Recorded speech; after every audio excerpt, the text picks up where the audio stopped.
5 o'clock. So if you please stand and join me in the flag salute.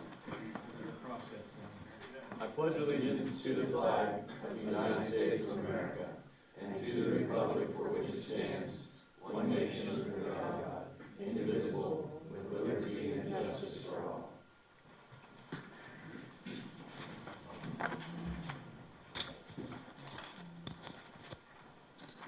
All right. So the mayor is obviously not here tonight, so we're substituting one bald guy for the other bald guy. So, I'll call the regular city council meeting to order. In regards to the agenda, we do need to add an agenda item, and I would make a motion that we add an agenda item after number 16, which is the Kansas Rural Water Loan Fund application. And that agenda item will be to, for the approval of approval of resolution number 25-05, for KPP Energies, just KPP Energy, I think that covers it. Yeah. Okay. Does that make sense, Janet? You got that? Yeah. Okay. Do I have a second? I'll second that. We've got a motion and a second. Any further discussion? Okay. All those in favor signify by saying aye. Aye. All those opposed, same sign. Motion carries 4-0. Now we'll move on to the approval of the amended agenda. Do I have a motion to approve the amended agenda? I move we approve the amended agenda. I'll second that. Motion and a second. Any further discussion? All those in favor signify by saying aye. Aye. Those opposed, same sign. Carries 4-0. Number 4, the approval of the consent agenda. Does anybody have anything they want to pull out of the consent agenda and discuss? On the minutes, the very last line on the minutes before going into executive session, it says, Mike Powers reminded council of the work session be held April 14th. I think that might have been put in there by error because the meeting was April 21st.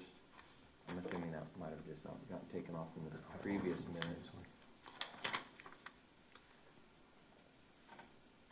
You see that, You see that on the bottom of the minutes after we make our reports, and Powers' last report, but towards the end of the meeting. Oh, okay. Yeah, I just don't think that was, I think that was put in there by error. Becky probably didn't take it on. Yep. Okay. I'll get rid of it. Do we need to make a motion to amend those minutes? Yes. Okay. I'll move that we amend those minutes by removing Powers' remarks about the work session that happened before our meeting, saying that it happened after. Do I have a second?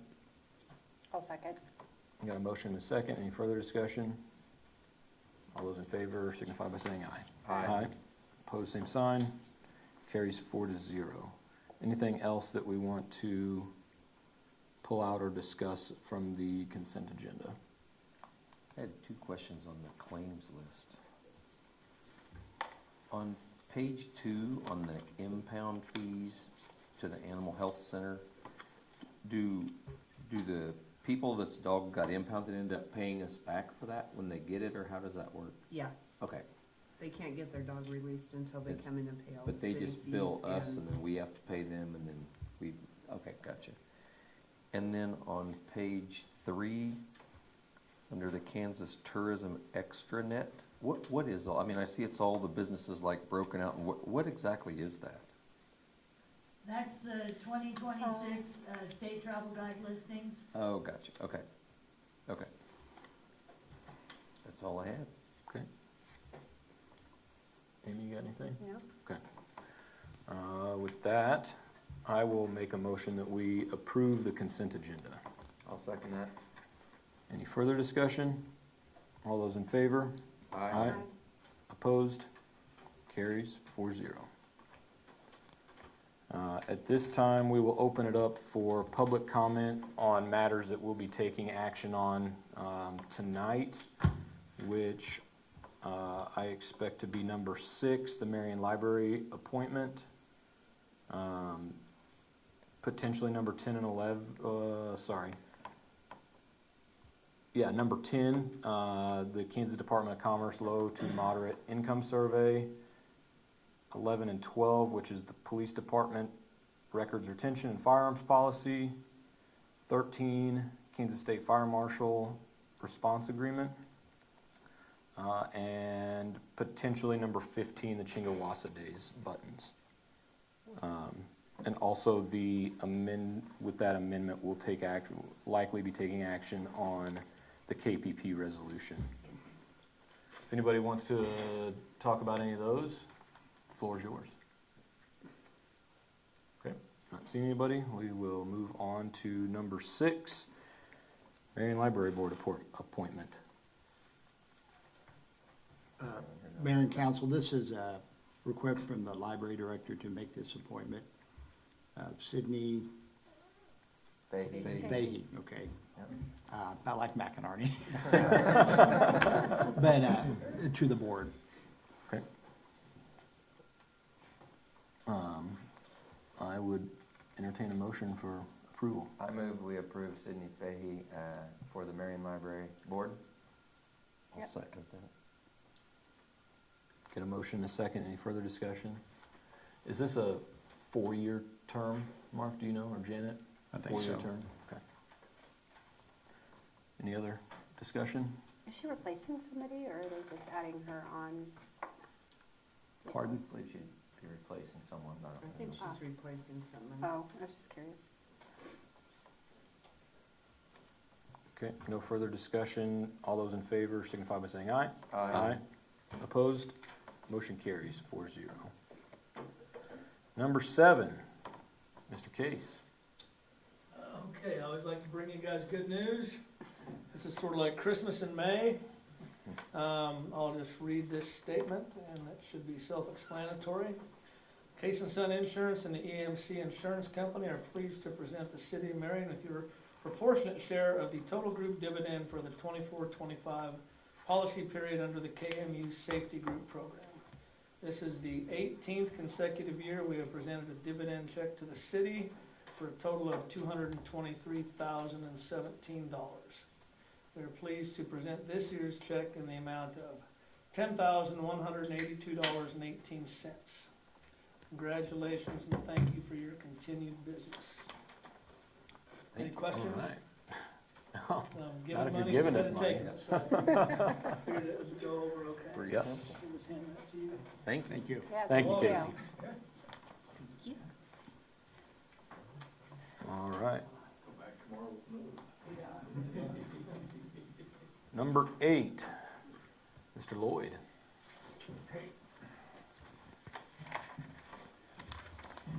Okay, my name is Scott Lloyd, for you that don't know who I am, with the Lloyd Group, and I'm here today for the 12/31/2024 audit report. You should have 3 documents. You should have a bound document, a stapled document, and a one-page handwritten document. We'll cover that one last. So we'll start with the stapled document. It's communication with governing body or governance. And if you look at the first probably 2-3 pages, it's boilerplate. Long story short, this was put in place after Enron. It used to be called the management letter. Now it's called the governing body letter because it felt like management may have been manipulating, the letters, and so that's why it comes to you as a board. If you go to page numbered 4, there's really only a couple things here. Last year, what we always do is revisit any findings you have from the previous year. You'll note that at the bottom of page 4, there's journal entries that sometimes do not have support or documentation. And so we had noticed when we looked at 24s, there were still some of those that we had tested out of our test sample, that there was still some that was missing support documentation. They have been approved, but they did not have documentation. This next page, page 5, there's no current year points, and then the only other thing that we've been looking at on governments is make sure the bank is paying you the 90-day T-bill rate on idle funds. And the way it looks here, we weren't sure about exactly what they were paying you because it's like looking checking. I believe it's all in checking accounts. Now, that's not always true. Like checking, sometimes a bank will just pay you. I have some school districts that have the 90-day T-bill rate or close on a checking account, but it's just something we're trying to make sure that everybody's, because here's what the problem is, and we'll talk about this a little bit when we look here on the cash, this handwritten one. The problem is revenue neutral, which you are very familiar with. Revenue neutral across all governments in Kansas has been in place, I think it's 6 years. It might be 7, I think it's 6. And so it's like at home, if you lock down your revenue at a certain dollar amount, and inflation is still, over the last 5 years, has been at, let's just say 30%, then what happens is you have to find other revenue sources to make up that difference, or what you do is you burn through unencumbered cash. And I have a fear, I've done this for 42 years, but I have that fear for governments across Kansas right now. Like, I'll just give you an example. The other day I took over a new county, and I'm gonna do their budget. And I do a 7-year history of what they've done in the 7 years of receipts, expenditures, unencumbered cash, and mill levy. They have not raised their mill levy in 7 years. They went on the general fund from $1.5 million to $103,000, which is a half a month of expenditures. So when we get to this sheet, I'll kind of explain that more. So that's why interest is very important, to make sure we're getting the maximum, because that's another revenue source that we have when people are putting pressure down on your tax levy. So that's why we stuck that in there. Any questions on the letter? The bound document is pretty cut and dry because if you look on the letterhead page, that's where I'm going to start. It's called the Independent Auditor's Report. A lot of people, if you just ask the general public on the street, and forever, it seems like they think that these financial statements are the Lloyd Group's, but they're not.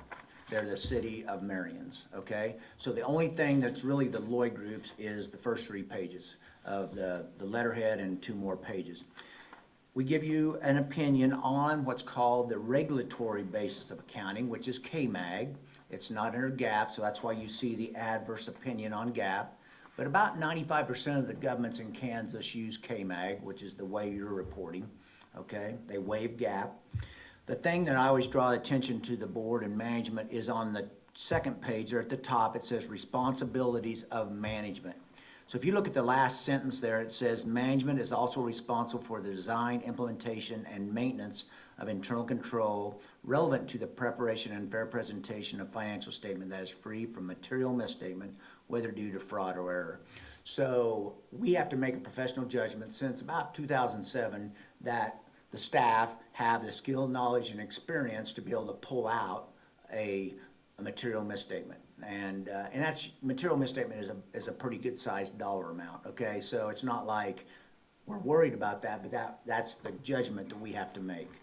So that's why we put that in there, and that's the responsibility of the governing body to make sure that's happening.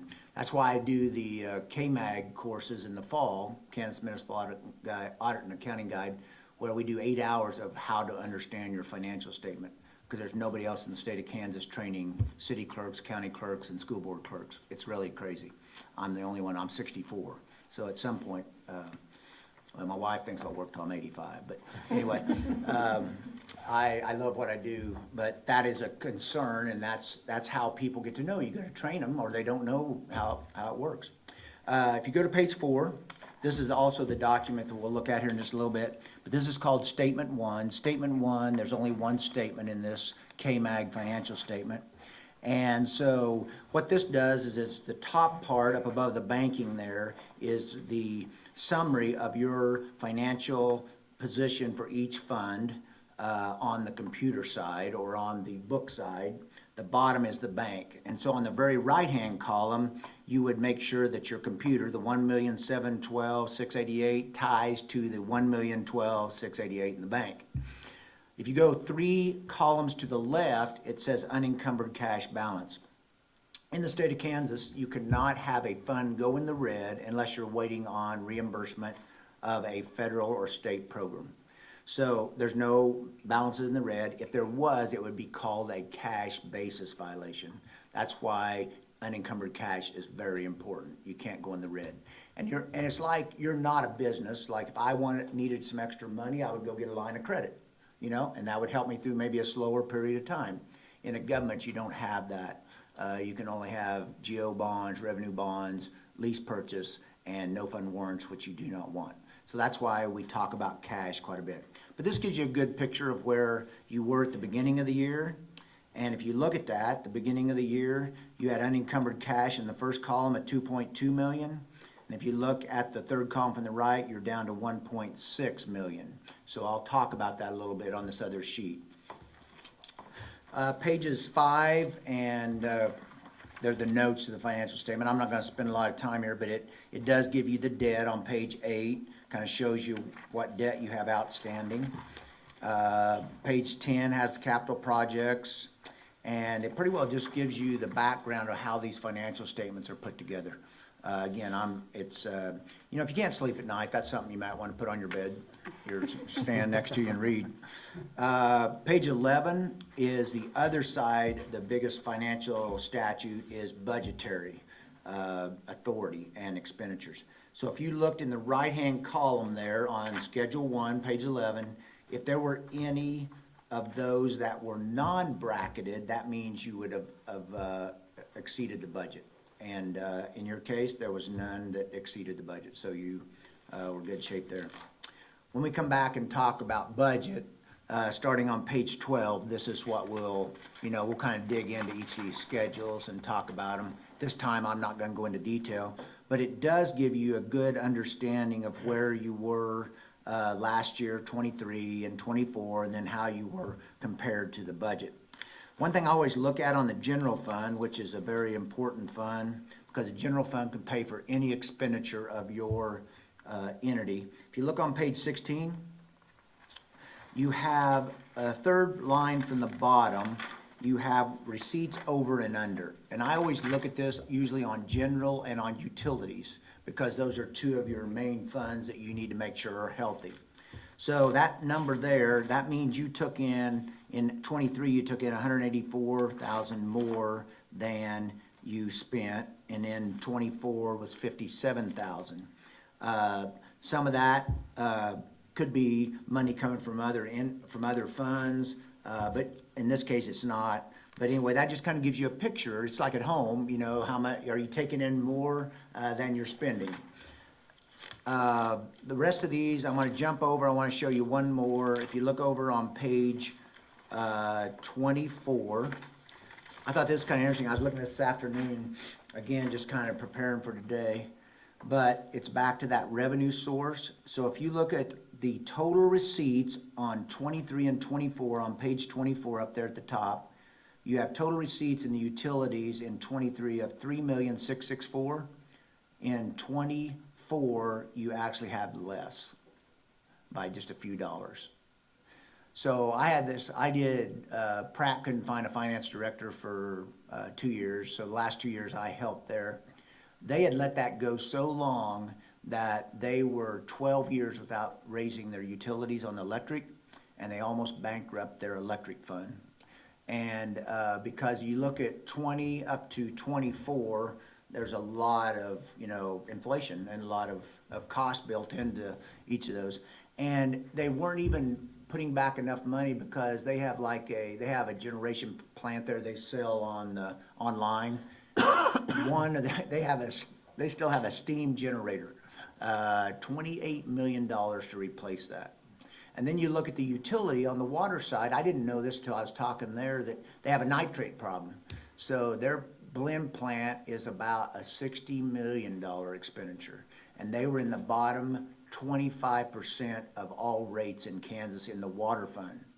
So if you don't pay attention, see, I'm more of this like mill levy and rates is, instead of going like this, going, you know, kind of staying steady, making sure you're covering what you need to. Because here's what's interesting. If you look over on page 25, now some of this is because of transfers, but the third line from the bottom on utilities, 431,000 in 23 to the positive, but look what happened in 24. And that's most of why probably your utility on that statement 1, where it dropped from 2.2 down to 1 point, most of that was in that drop right there. Now, some of that was transfer of 160,000 to capital improvement. If you just look right up there, probably about 5 lines. So you can kind of go through, and this is a great way to have your audit report and go through line by line, and when we get ready to do budget, you can kind of see where you were in 23, 24, where your budget in 25, and then looking at 26. But those are just things I look at when I get ready to give an audit report. If you also look at cash on this extra sheet I gave you, I just did this really quick this afternoon. But the first one there in the middle, you got the expenditures there in the middle. This is overall expenditures. So you spend about $551,372 a month across all funds, okay, on the average. So I have this rule, I think I explained this to you last year when we were doing budget, but it's a real simplified rule that old timers used to use. Even, I don't think they use today, I think they use credit cards, people do, but 3 to 6 months of reserves in your personal finances. So about 20 years ago, I started applying this to cities and counties, mainly schools. It really doesn't work. But if you look at 3 to 6 months here, because you can't go get a line of credit, 3 months there is 1.6 million, and 6 months would be 3.3 million. So you're setting at the very bottom of that column, you're setting what 3.07 months of unencumbered cash at the end of the year. That's where you would be based on number of months, okay? So then I took the general fund over here on the left, and I forgot to put general fund above it there. You can write general fund if you want to above it. But I did the same thing with the general fund. I didn't do it with the utility, but we can when we do the budget. But see there, in the general fund, you're at the very bottom of that column is 2.68. So it's not that you're in bad shape. We've come a long way. Mark and I have talked about this quite a bit, where you'd been and where you're at today. You've come a long way. But that's something, you know, we may want to look at when we're doing the budget to see what those revenue sources are and kind of figure out how we can maybe build your unencumbered cash up a little more. Okay, any questions? Clear as mud. Clear as mud. Okay, perfect. I appreciate the opportunity to come and give this. You got stuck with the old guy today, okay? So, but we appreciate your business, and it really is something. It's not a broken record. You're not in bad shape with unencumbered cash, but you don't want to go much lower. And it is really going to be a challenge this next 3 years to see where the legislature's at and what they're going to do. Because see, if they put, my feeling is if they're going to put a revenue neutral rate on you and say this is kind of where you need to be, then where is the other revenue you're going to help us earn to be able to kind of help this out, you know, kind of help with that, the tax burden. So anyway, okay? I might mention, Scott and I have talked, and we looked at our last increases in our utilities, and I think it was 2015, 16, 18, and 21. So as we go through the budget, we'll be talking a lot about that. Okay? All right. Thank you. Thanks, Scott. Thank you. There you go, there's extra ones. Okay, thank you. Okay, have a great evening. Thanks. Number 9, Kansas Department of Commerce grant projects. Mark? This is something we've talked about a couple of times. Kansas Department of Commerce came out with a program that lowered the matching rate, and it could be a rolling application date. Instead of having one like October 1 of every year, it's going to roll every month. And it's just something with the lower matching. It might be something you want to look at. But the first step, this leads into the next step, is there's a list of all the different projects in there that are eligible. It's just something to keep you thinking about it. But the next step is, and we can get Garrett on the phone. He got detained, but he'll be available by phone. We have to do that LMI survey. Currently, as I recall, you're at 44% LMI. To be eligible to even apply, you have to be at 51%. They found that by doing the survey about a lot of other towns, they can get them eligible. So the first step before you take the second step is have him do the survey in town and see if we can get to 51%. But if you want to put Garrett on the phone, Okay. he can, So that takes us then to yeah, number 10. yes.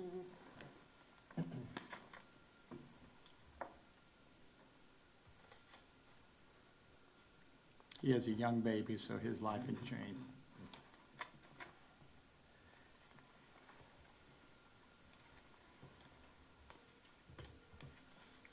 I'll put him on speaker once he answers, if he answers. You're not gonna like my area code. I'll call him. Thanks. Garrett, this is Zach. I'm in the City of Marion's, city council meeting. I'm gonna put you on speakerphone here in just a second.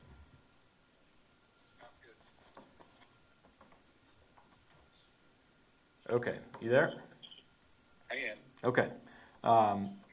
So we've got you here. I've got, three other council members here and Mark, and, we are at the point in the meeting to go through the, LMI survey proposal. Okay, what questions can I answer? Well, Gary, you might give a quick overview. I tried to, but you might tell what's involved. And I told a little bit about the new lower matching requirements and the rolling application date at KDOC. Could you hear that, Garrett? Loud and clear. Okay. Could you give us, could you just kind of go through a quick overview again of what the survey consists of and how you guys go about completing that? Certainly. So the low to moderate income survey will be a door-to-door survey. Well, we will come and interview the residents of Marion to sort of ascertain the low to moderate income status of the community, in hopes of proving that the community is at least 51% low to moderate income, which means that 51.1% of the city's residents earn, or I'm saying their combined annual income of the household is less than 80% of the county median. Now, we go to the front door, we talk with the residents after they've been informed about the surveys happening, and we just interview people, go to every door and figure it out real quick, and we tabulate those surveys, keep them, and then upon proving that we're at least 51.1%, then the city would be immediately eligible to apply for a community development block grant for a community facilities improvement project for a minimum of maximum of $650,000. And I think we've talked about potentially a splash pad or some quality of life improvements there. Okay. And can you refresh my memory on, with the random sample, you're giving that, you work with the state, is that right, on how the random, where the addresses or whatever come from? That's right. We're going to basically get a total residential customer list, or how many residential domiciles are within the city limits and served by the city, and we're going to provide them with that number. And Mark, I think you said it was potentially something like 490, something like that. Maybe it was 500. I'm sorry, I don't have the number on me. Yes, I believe so. He said, yeah, that sounds right. So let's just say it's 500. Then we just send a letter to the city of, to the state, CDBG, Department of Commerce, and ask them to provide a random sample number string. And of that, we then use that random sample number string to correspond those with the addresses that you give us. So we basically put that in an Excel spreadsheet. Let's say it's number 1 through 500. The random sample will come from the state. So yes, that's correct. Okay. Perfect. Does anybody else have? With what you've seen in the past, when he said that we were, what'd you say, Mark, 40? About 44% LMI. Being that close to most communities, then when you do the door-to-door thing, does it let them qualify then? Is that what I understood? So yes, we have to basically, we're refuting or we're contending those numbers. We're challenging those numbers that the Fed is giving us. It's just our experience that the numbers are inaccurate, and the formulas and the methodologies that they use to provide to get those LMI income numbers are closely tied with the census, and the census are inaccurate, as we all know, and that, we feel based on the past income LMI numbers in Marion that it will qualify. Now they give us an opportunity to, to this random sample area is, they think, a very accurate way of doing it, and we feel it'll be successful. We've had real good luck, great return rates, and there is no guarantee that the city will qualify. But after Mark and I know Mark's been discussing it with you all there, I feel like it's going to be extremely competitive. Thank you. You got any questions, Tim, Amy? I don't know. Okay. I don't know that we need to keep you on the line any longer. I think you've answered all of our questions. Thank you very much. We appreciate it. You're welcome. It's my pleasure to do it. All right. Thanks, Garrett. Bye. Thank you. Bye-bye. So we recommend that you approve the agreement for $7,500 to do the survey. And then if you don't qualify, then you're done. If you do qualify, then we'll figure out the next step. Okay. And this will open up on some other grant opportunities potentially also. I should have asked, but how long is the survey good for? I think it's good till the next census. Till next Okay. census. Is what Yeah, he I told me. remember him saying that. Yeah. Okay. Well, I will make a motion then, Okay. that we go ahead and approve the contractual agreement with Western Consultants to do the sampling, to see if we qualify for the low to moderate income program. Do we have a second? I'll second. We've got a motion and a second. Any further discussion? All those in favor? Aye. Aye. Opposed? Motion carries 4-0.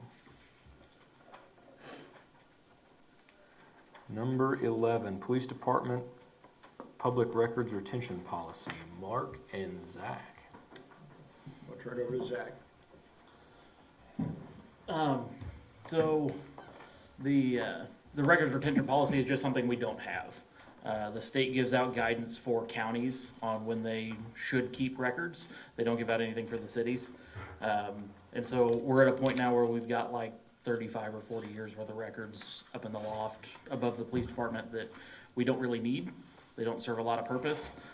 So the point of this is just so we've covered our bases, we're allowed to dispose of those records once we fitting into that retention schedule. And I think we talked about this previously, but did you say the retention schedule that we have here, that just matches what the state Yeah. says for So the counties? the Kansas Historical Society, I think, is who publishes all that, but it's pulled directly from there. It matches everything they suggest. Okay. Did Brian look that over? Yeah. He was good with everything? Yeah. Yeah, both of those have been looked at by Brian. Okay. The retention and the firearms? Yeah. Gotcha. Okay. Anybody else have any questions for Zach on for right now, we'll just do the records retention. I was gonna correct something, but I was the one in the air when it was the biennial, checking on it. Their review, that's which means do it every 2 years, Yeah. it'll be reviewed. But one of the questions that I had, let's see, I guess we're on the retention one right now, right? Yeah. Yeah. Not the fine stuff. Right. My question is not for that one, so. Okay. Yeah, so Brian agreed that he was kind of surprised we didn't have something already and agreed that we need to have something, so. Okay. With that, I would make a motion that we approve the police records retention policy that we have in front of us. Do we have a second? I'll second. Got a motion and a second. Any further discussion? All right, all those in favor signify by saying aye. Aye. Opposed, same sign. Motion carries 4-0. Number 12, go back to you, Zach, with the firearms policy. So the firearms policy was pretty out of date. It showed that the big change to that was, it said that we were issued a Springfield XD, a particular handgun, that when Cody was here, we got rid of those and we replaced those with a Glock handgun. So that's the big change there, is that it just needed to be updated to say, so initially we changed it to say the firearm that we have now. After talking to Brian, and we decided to just kind of leave it ambiguous to the handgun issued by the department. So there may be a situation where, you know, you hire a female or somebody of smaller stature that they don't have as big a hand, so they may not fit what we have, so we may need to get something else for them. So it's easier to just leave it a blanket, whatever it is we issue you, that's the official issued handgun. Correct. And then we changed some language in there for privately owned firearms. So the way, and this policy hasn't really changed. If for whatever reason you don't like the gun that we've issued you, you're allowed to go buy whatever you would like and carry that one with approval from the chief and saying that with the stipulation that you've qualified with it, that kind of thing. So we just added, so Brian wanted to add that the permission was in writing. And then we added that you can have your own, you can carry your privately owned handgun, rifle, or shotgun. So previously it just said handgun, we added the other two. So, and then just added all that language in there for, Brian wanted the permission to be in writing, so we added that. And I assume when you say they have to qualify, that's just some sort of like a little course test? Yeah, it's the CPOST, the Kansas Police Officer, Commission on Police Officer Standards and Training. They have a course of fire that we're required to shoot annually. And so that's the course you have to shoot. And you said that is an annual Yep. requalification then? Yeah. Gotcha. Okay. I thought that's the way I understood it, but I wasn't. All the rest of the policy is really just staying the same, it hasn't. Yeah, everything outside of the specific gun or the gun ownership, all of the, you know, the leave if you use your weapon or the stuff after, that's all the same. Okay. The only thing that's changed is the gun you're issued or the specifics for if you own the gun versus the department owns the gun. Gotcha. The other thing I had wondered on this is, because the city supplies ammunition Correct. regardless of ownership of the weapon, Right. right? Yeah. So, And that's in there that you use the department issued or the Right. department supplied ammunition. I guess my question is, right now, do we have anybody that carries anything other than a 9mm? No. Do we want to be, I mean, and we're not there now, but if somebody decided to carry something different, now we are trying to supply ammunition for a different caliber handgun. Well, I mean, my personal opinion is that a 9mm is the best round you can carry in what we're doing. So without a really good reason why you wanted to carry a 40 or a 45, it would be, you can carry whatever model you want, but it's got to be a 9 because that's the ammo we've got. Right, and And the same thing for a patrol rifle. The patrol rifle I'm probably going to be pickier about, that we're not going with some weird wildcat round. well, that's what I mean, I guess is yes, you're saying the same thing that I am, is should we include something in here that if it's your own personal firearm, that it has to match the caliber of the currently issued, yeah, right, of whatever our current handguns are. And I agree with you, right? 95% of the time, that's gonna be a 9mm. Yeah. But, So I just mean, to we have could include something that. in It could writing. also just be that You just wouldn't approve it? correct. Yeah, since anything that's not department issued has to be approved, it's only approved if it matches what we currently have. Because we're required to provide ammunition, so we're not gonna provide something outside of what we already provide, basically. So if everybody decided they wanted a different caliber, we're not gonna go buy 1,000 rounds of every caliber that everybody's got. This is what we provide, so you need to, if we're gonna approve your personally owned firearm, it needs to match the caliber. that was the only thing I had was, if we wanted to, I don't know, I mean, does it make sense to try and add something like that in, or do we just go with that understanding? And, I mean, it seems like it would be fairly straightforward. But I was kind of looking at, I feel like my microphone's really loud. I feel like I'm yelling B, where it says officers shall not carry ammunition other than the ammunition that is approved by the chief of police. I feel like it's kind of a blanket statement, but I see, But that's true, if it's approved by the. Approved by the, yeah. Because it would fall under that if it's not approved ammunition, then it's not approved firearm. right. Okay. I'm good with that. Okay. Do we have a motion to approve the police department firearms policy? I'll make that motion to approve the presented police department firearms policy. I'll second that. Got a motion and a second. Any further discussion?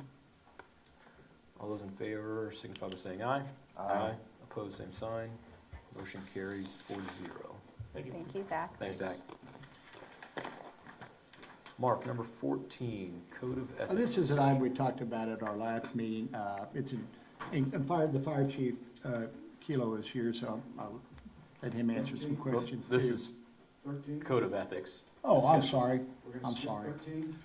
No, I'm sorry about that. Oh, sorry. Nope, I jumped ahead. Yep. Oh, okay. Number 13 is the Kansas State Fire Marshal. Yeah, we talked about this last week, and it's a new program. I think Marion County, or Marion's on the cutting edge and been invited to participate. It'd be some reimbursement for when you send some equipment, and there's a list of the schedule in there to outside fires. The question last week, or 2 weeks ago, the council had was on the insurance piece. We've checked on that. We qualify under the insurance. And then the fire chief, we're going to check on if we meet all the qualifications, if our people are certified like they would need to be. The people who would go are trained properly, have proper certifications for that. And the third question I think that came up, I think the fire chief asked, if reimbursement comes in, is there some way you might be able to put that aside to be used for future purchases? I don't have an answer on that yet. I think that would be more internal on our end. I don't think the state, they'll just send you the money, is my understanding, and we'd have to figure out how you would do that. I don't think it's hard to do, we just have to figure that out. Right. Wasn't there also something though to try and get reimbursement back to the actual individual? Right, that was part of what I Can was you, asking. can you come up here with Mike, Oh, that's okay. please? Thank you. That was part of what I was asking for, is the truck we're gonna send and what the category it falls under, it would make $205 an hour for, that's portal to portal, from when it goes out to when it comes back in. Now, that would also, that rate is what they call wet, which means we would pay for our own fuel. So any fuel we bought we would have to pay for out of that 205. That's part of what I'm asking. Instead of that money for the fuel coming out of my regular budget, it would come out of the monies that we made that came back into us. And FEMA has a chart on what they pay firefighters for, not this program, but other programs, because we don't have a rate. So this program only covers, says the truck, a staff truck. But to break it down, we have looked at other FEMA pay scales, and what that would be $30 an hour per person. So that would be, the truck would basically be $160 and $165, and then the men would be $30 an hour each, is what I'm asking that we provide in that fund. And then, Now, that information, that will be separate from this agreement with the state, right? 'Cause Yes, those are yes. two separate things. yes, those are Correct. So just just, part of the information on. yep, where it would be going, but Now, the the agreement's pay separate from rate, what we do with the the pay rate for the truck, a staff truck, I believe is in the agreement. Yeah, there is Yeah, a, they've got that in there. Yeah, there's there's a a schedule. schedule. Different categories of that, Right. so, So what we would be sending is a type 4, if you, I mean, it's on the chart there. yep. and I might note, if I remember right, there's a cancellation, either the state or the city could back out a 60-day notice. If you got into it, didn't like some, I wouldn't anticipate that, but there is an out clause. And under letter F, it does say, the will cooperate designated person be the point of contact. Who would be the point of contact in this? Do you know? I believe I would be. Yeah. A lot of times they'll let you, It doesn't state who you have to, it has to be, just said, Yeah. it'll be done through the point of contact. questions. So is it, Mark, would it be your recommendation to approve this agreement, and then as far as the other things we were talking We'll about? have to come back with a that we would recommendation, come a back plan. on Yes. that, but go Yeah. ahead and approve Yes. the agreement with the state this evening? Yes. There's no cost to us to do this, other than our fuel that we would face Right. if we So- go on a call, which Yeah, so should be this- reimbursed. Right, if this it is gets reimbursed. basically a reimbursement agreement, and, So, yeah, and so there are gonna be some cost up front. Basically. The trucks are well-equipped for what we do now, but to meet the guidelines, the amount of hose and different kinds of hose that we don't really use, but they're gonna want us to have on the truck for the way they're gonna want to use us, we're gonna have to buy some hose and some could hand you tools. roughly anticipate how much more you think that might cost to? I don't know, I'm guessing $1,000, Okay. but that's, That's my question. And that would come out of your budget. yes, that part would. Part of what I'm asking though is that the money that's coming back in, that we put in that separate fund, is then able to buy equipment for that truck and other trucks, any improvements that would be, I mean, Sure. so the Type 4 trucks that we have, a set of tires, 2 tires, those tires are huge, they're like $5,000 for a set. So at the end of 3 years, we might be able to have, money to buy tires and, put 2 new ones on the front and move them back and then continuously do stuff like that. Have other communities been involved with, you said that it was a whole new program, so like there's really no history, like how often you think we might be called to participate, or? No, this is gonna I guess be, that's hard to predict. part of what's gonna happen, the way it's gonna work is every week they're gonna set up the leader of our group, which is Lester Kaiser. I've mentioned that before. He's task force leader is what he's gonna be, his title will be. He's gonna set up what trucks we have that are available, personnel, all that, and he's gonna try and make sure he's got a proper team, a proper task force, and then he will submit that to the state. So part of that will be that if we need to have enough personnel available. If, somebody's out of town or sick or their wife, that then that person probably won't be available for during that week. So it'll be, the biggest thing I think I see for us is having personnel that are available. Right. Is because a lot of the guys work out of town, and there's some of us here, but they're not always gonna be wanting to go on a 24-hour deployment or a 72-hour deployment. Now, if you do the math real quick, they make pretty good money, but their other job may not allow that. Yeah, everybody on the Marion Fire Department has a full-time job. What kind of a degraded state are we gonna be in if we send somebody away for 72 hours and a truck away for 72 hours, and in that time, we have a fire breakout that we need that truck at? Okay, so we have a pretty good fleet, and this truck right now, in the past, has been not very functional. And I finally found somebody early this year that I trusted to do work on the truck, and I don't know if you've gone back through the bills or anything, but there was like a $6,000 bill to get that truck worked on. I got the fuel system worked on, I got the brakes worked on. It's in good shape now. So it's ready to go. So in many ways, it's a luxury. That truck right now is, Okay. for us, is a luxury. The other trucks in our fleet covers on a normal basis, what we need. Now, if we get into a red flag warning, stuff like that, I'm not gonna send any trucks. Okay. Yeah, if we're the danger zone, nothing's going. Yeah. Because they'll probably be sending, if we get something, Sure. they'll probably be sending stuff to us. How far away are people being sent out? Is this like states away? Are you going to other counties? Where are you? Okay, so right now, we have a 2-tiered system. It's what we're calling in-county, is what we're calling it, but that's Marion County and the county surrounding. And that's where we're at right now, Okay. through the mutual aid agreements that we have. That's the coverage we're providing now. Now, The other half is basically what we're looking at is to go statewide. Go out to Ulysses or other places, something like that. I know they've had teams go to Ulysses or Hutch and stuff, and that would be, and at that point, they didn't get reimbursed. There was no reimbursement for our guys that went.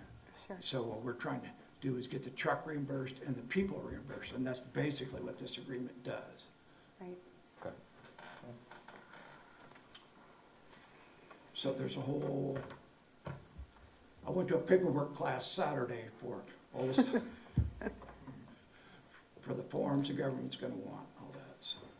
Anybody have anything else for Chief? Okay. I would make a motion that we approve the agreement with for the Kansas State Fire Marshal wildfire response. Do we have a second?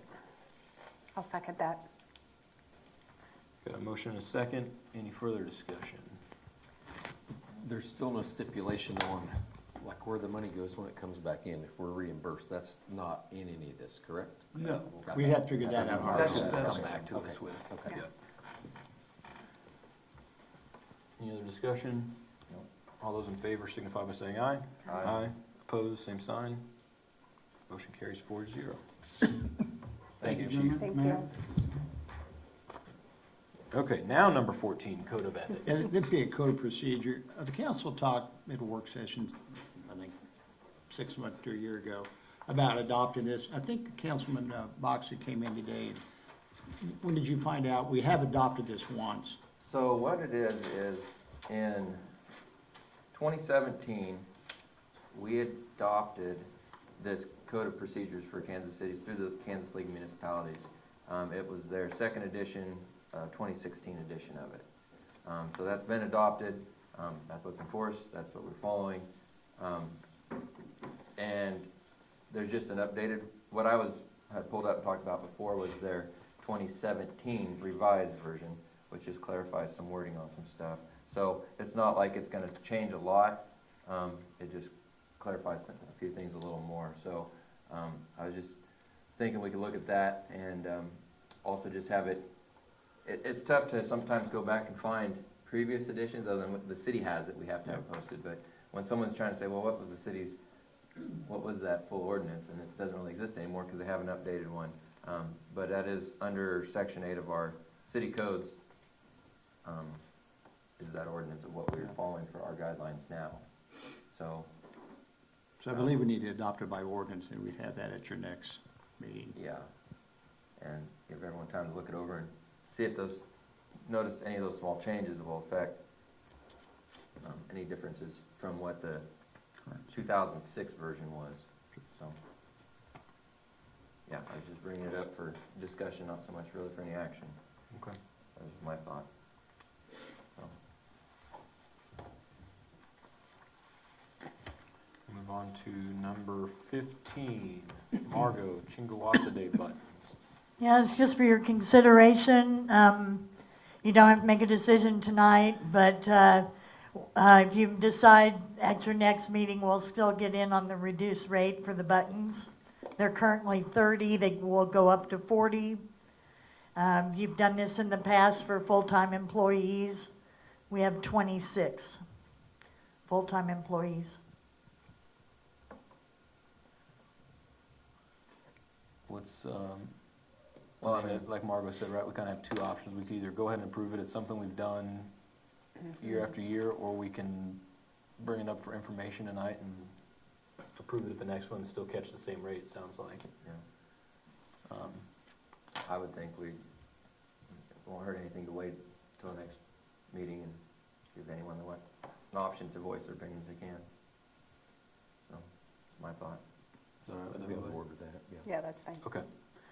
All right, so we will table number 15, and can we make sure and get that on the Yes. agenda in 2 weeks, please? Thank you. Thanks, Margo. Number 16, Kansas Rural Water Loan Fund application. We've also talked about this before, and Andrew Kovar from Triple Wolf and Garrison is here tonight. I'll kind of introduce it. And this is a new program by Kansas Rural Water. for a person, if the city had a major capital expense, they could, you could borrow and spread it out over time. For example, in 2024, you did a water tower. Between the water tower and the valve replacement underneath, off memory, about $240,000 that hit one time. If you had another, say you had a $500,000 expense and you don't want to hit your cash, or you don't have the cash, you could borrow from this fund and spread it out over time to pay it back. And we've talked, I know we've talked internally, I think we need new water meters, probably $250,000, $300,000 to do it all right. Have some road improvements, and what some other towns have done through a different mechanism is maybe issue $1 million for roads and then pay it off over the next 7 to 10 years, whatever they can make fit their budget. What Marion's done the last few years is just like a block a year or something like that. So it's just another alternative financing that the Kansas Rural Water came up with. And I'll let Andrew kind of talk more in detail about it. Thanks, Mark. As Mark mentioned, I'm Andrew Kovar with Triple Wolf and Garrett's, and I'm a bond lawyer. And so we actually represent cities and counties and school districts as well. Scott kind of stole my thunder on the cash basis and budget stuff, but you know, when the city needs to do a project that requires more cash than it has on hand and needs to borrow money, as Scott mentioned, you can't just go to the bank and get a normal loan. And so one of the mechanisms that allows you to borrow money is the issuance of bonds. And so that's what we do, is we assist government entities with that legal process. Greg Varenberg, who you've heard mentioned, is with Raymond James, an investment banker, and he helps like find the purchasers of those bonds. And so I point this all out because even though we're looking at kind of a new way of financing things, it's going to legally take the structure of bonds just like it would if we were selling them to the bond market, which is another very common way to go about it. But Greg has recommended there's a Rural Water Financing Agency that, and he has pointed out to me, is a bit of a misnomer. They can finance more than just water improvements, which is why we're talking about it today. Because I know Mark mentioned there are some water meter improvements, but also some road improvements that the city is looking at doing.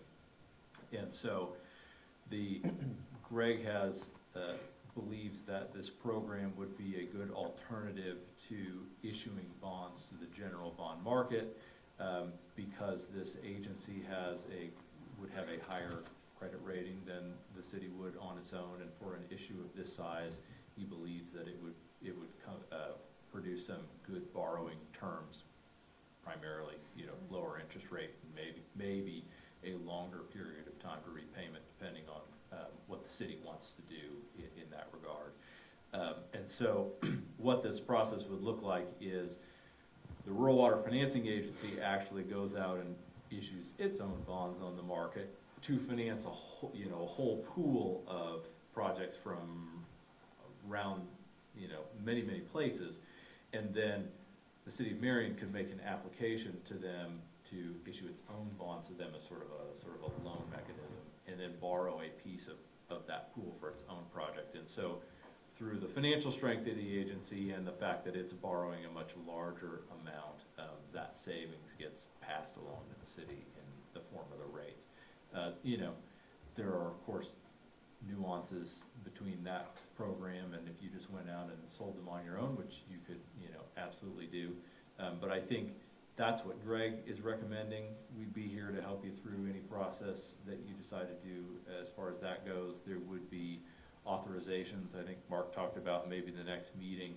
Regardless of how the financing goes, which method is chosen, the city has to do some authorizing ordinances ahead of time to get that process started. So we will help with that process too. But happy to answer any questions you might have about any of this. Are there some other communities kind of within the area that might have utilized this? There hasn't been anybody else in Kansas utilizing this yet. And Greg knows the details of it better than I, but he mentioned to me when I spoke with him last week that you and I can't remember who, there's a second Kansas city who is considering this process as well. So you'd be the first ones in Kansas to do it. And it's fairly new. Mm-hmm. concept is why Yeah. there's so little out there that's Correct. began it, so. And as Andrew said, your alternative is to issue, go to the bond market, issue straight bonds. For example, if you want to issue $1 million, then you set up your debt schedule. That's just like you said, to be a AA rating. And it can be any amount and any length of repayment period also. For this program? Yeah. Yeah, the amount, well, the amount because of legal restrictions would be capped at 2 million. Right. Because it's technically a private placement. If a city wants to, except in certain circumstances of like refinancing, if a city wants to go borrow new money to do projects of more than $2 million, the Kansas state law says you have to go bid it out on the public market, which means you couldn't choose to sell them directly to this agency. You're not looking at that, size of an issue, so that makes this a possibility. Yep, again, the alternative, say we had $300,000 for the water meters, either pay for it in cash or do it something like this. Correct. So you deplete your cash or you spread it out over 5 years, whatever you choose to do. And I'll point out that it's not a decision that you can decide to make the application, and that's not necessarily an obligation of the city at this point. So No. you can make an application to the agency, and you can change your mind a couple of weeks from now or a month from now and say that's not the path we want to go down. The same thing would happen if in a couple of weeks we're here and passing some authorizing ordinances for the projects. That doesn't bind you to do anything, it doesn't bind you to do the projects or to borrow the money. It just gets the process started so you can kind of start looking at what does that mean, how does that financially impact the city. There will be quite some time before you are, locked into anything. We just wanted to have more information on it tonight. Sure. I don't think I have anything else. Anybody else? I didn't. Okay. Thank you. In the meantime, if you do have any questions, of course, let Mark know, and he'll reach out to us and to Greg, and we'll get you any information you need. All right. All right? Thank you. Thank you very much for Thank your you. time. Now we'll go on to, the KPP resolution. So, from what I understand, late Friday afternoon, right? Janet was sent a document by KPP asking for a proposed resolution, basically adding a couple items into the resolution that we previously passed, stating that there would be no interconnection agreement for that solar facility that we are doing by the transfer station. I talked with Janet, so there's 3 things listed here that KPP requested that we adopt into this resolution that would provide the following key details, and I'll just read these.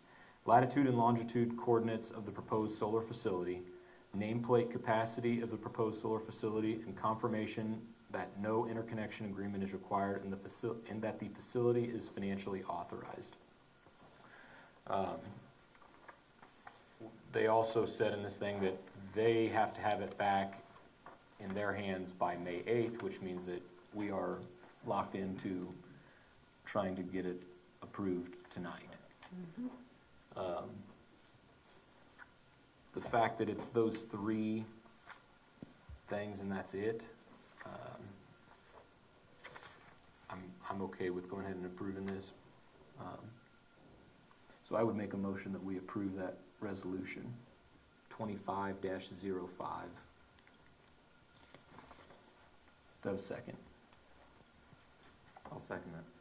Any further discussion? So the first 2 are pretty basic. Longitude and latitude coordinates. Yep. Hard. And nameplate capacity. Again, I don't think that's difficult. So it really kind of comes down to this interconnection agreement and financial authorization. Is there any issues you see, Mark, with No, I this think we that may, is different or of big concern than what we've already I think we've agreed is already- an there's an I think we already approved interconnection. That Yeah. 2501 was Yeah. us saying we don't need an interconnection agreement. And we approved that earlier this year. So So I this is think just really, confirmation of it. Yeah, so they need us to say one more time? yeah. I'm gonna guess that this was drafted, they're fitting whatever the, But you have to say it in the next 3 days. Yeah. Yeah, I agree. I think we passed that already, number Mhm. 3. So really, Seems we're like only a- adding 2 Two of things them, to yeah. this. Yeah.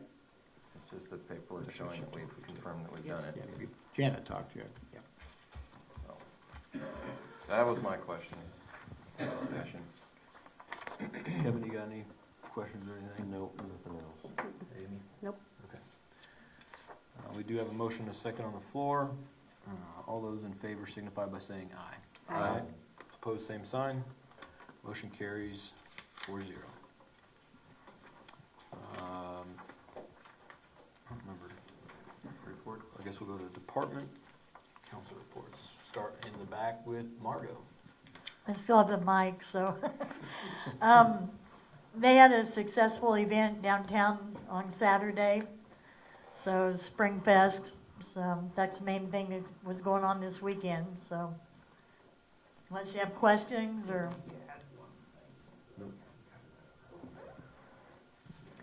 So everything's going really good with the grass. Yards are getting mowed. I think I put out like 20 grass violations so far, and we've had to abate 1 yard. So I know last week the town looked a little rough when I first come to town. In the first part of the week, I think the rain that we had gotten really messed things up for people mowing over the weekend. But I popped in town this morning, and things were looking really good. So. We got a new structure being built, a new shop being built on North Roosevelt too, so you'll be seeing that project going up here before long. So that's all I have. You have any questions? Do we, when we have to cut somebody's grass for them, I think in years past, we've had a contract in place that we contract that out. Yes. Do we have that, is that still in place, or how's that? Yes, we Okay. have a contractor that we make sure they have liability insurance and stuff in case something happens. And we pay like a fair rate of $45 an hour. And they're doing a really good job for the city. And then we turn around and we bill back the customer. If they don't pay for it, then we assess it to their taxes and stuff. And if I'm missing, I don't get down every street and I don't get down every alley. Some people, like today, I had a complaint today. They were mowing out in the front yard where you drive down the street, but in the backyard was horrendous. I don't see to every alley and stuff. So if someone sees that, please just let me know, and we will get it taken care of. Okay. Thank you. Zach? I've got nothing. Okay. Jason? Oh, let's see, 2 weeks ago, we were able to get the small buildings underneath the large water tower painted, so they match the surrounding buildings. Got another coat and a little touch up to do up there yet and finish the doors, but that's coming along. We were able to get the third and final spring valve installed in our high service pump building. That building's really coming along. We've got a lot done in there. Should hopefully tomorrow have the third and final VFD installed and operating in there as well. So other than that, just kind of plugging away. Mark, I think I'd ask you that time, are those letters on the new water tower, are those lit?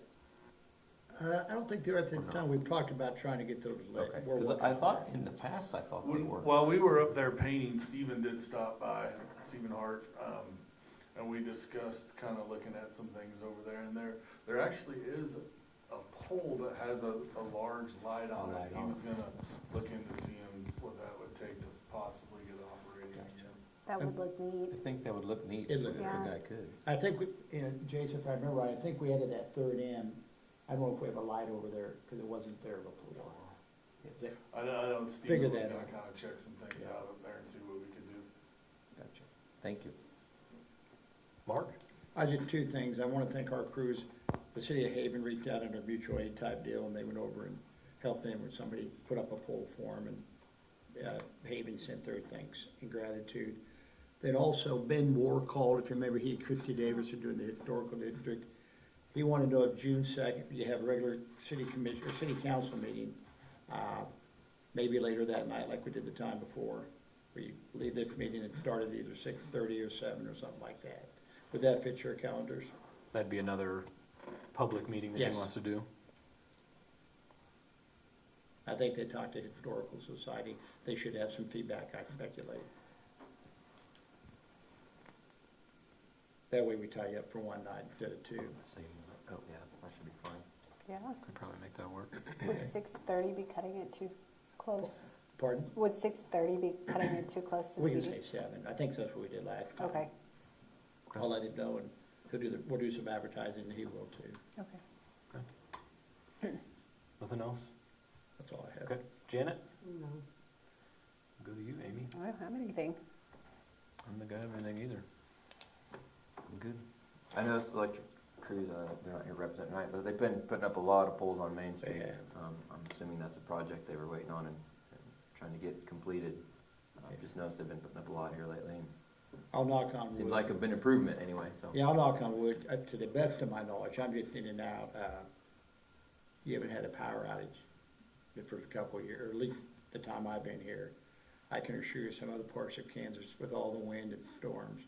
So I'm speculating that your new poles are holding up, and the trimming of the trees has helped quite a bit. They do a good job. That's all I have. I don't think it's on here, but normally we do just public comment for anything, so we'll open it up for anybody that has anything at all.